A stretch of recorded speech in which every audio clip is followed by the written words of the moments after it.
அரசு மற்றும் அரசு உதவி பெறும் சுமார் 13 பள்ளிகளுக்கு 2000 விலையில்லா மிதிவண்டிகள் வழங்கும் திட்டத்தினை நிகழ்ச்சி மாவட்ட ஆட்சியர் மற்றும் பாராளுமன்ற உறுப்பினர் தொடங்கி வைத்தார்.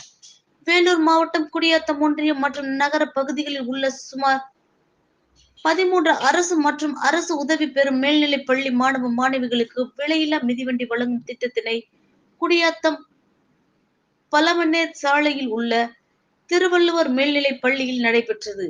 விழாவில் வேலூர் மாவட்ட ஆட்சியர் குமாரவேல் பாண்டியன், பாராளுமன்ற உறுப்பினர் கதிர் ஆனந்த், குடியாத்தம் சட்டமன்ற உறுப்பினர் அமலு விஜயன், நகர்மன்ற தலைவர் சவுந்தரராஜன், ஒன்றிய குழு தலைவர் சத்யானந்தம் உள்ளிட்டோர் கலந்து கொண்டு அரசின் திட்டங்களில் மகத்தான திட்டமான கல்வியில் உள்ள வளர்ச்சி திட்டங்கள் குறித்து பேசினார்.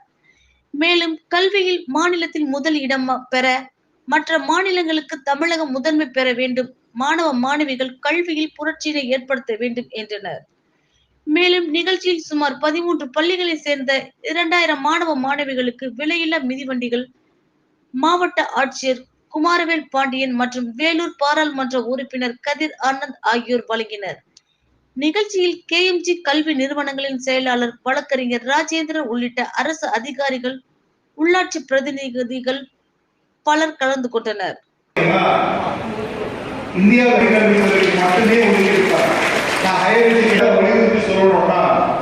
இந்த அரசாங்கம் தளபதி மு.க. ஸ்டாலின் கல்விதான் ஒருத்தரோட கண்ட திறக்க முடியும் தீவிரமாக நம்பக்கூடியவர்கள்லாம் இந்த திராவிட முன்னேற்றமும் திராவிட மாடல் ஆட்சிக்கு சொந்தக்காரர்கள் தான். உங்களுக்கு கடந்த திமுக ஆட்சியில கலைஞர் முதலமைச்சராக இருந்த பொழுது அந்த கட்டடங்களும் புதுமைப்படுத்தப்படும். இன்னைக்கு பாத்தீங்கன்னா எல்லாத்தையும் கசைக்கு புரியும் போது இந்த அரசாங்கமும் சரி மற்ற பகுதிகளும் வர முடியாதுன்னா கவலைப்படாதீங்க, உங்களுக்கு நானே சிந்திக்க முடியாது, எங்கேயுமே முடியாது.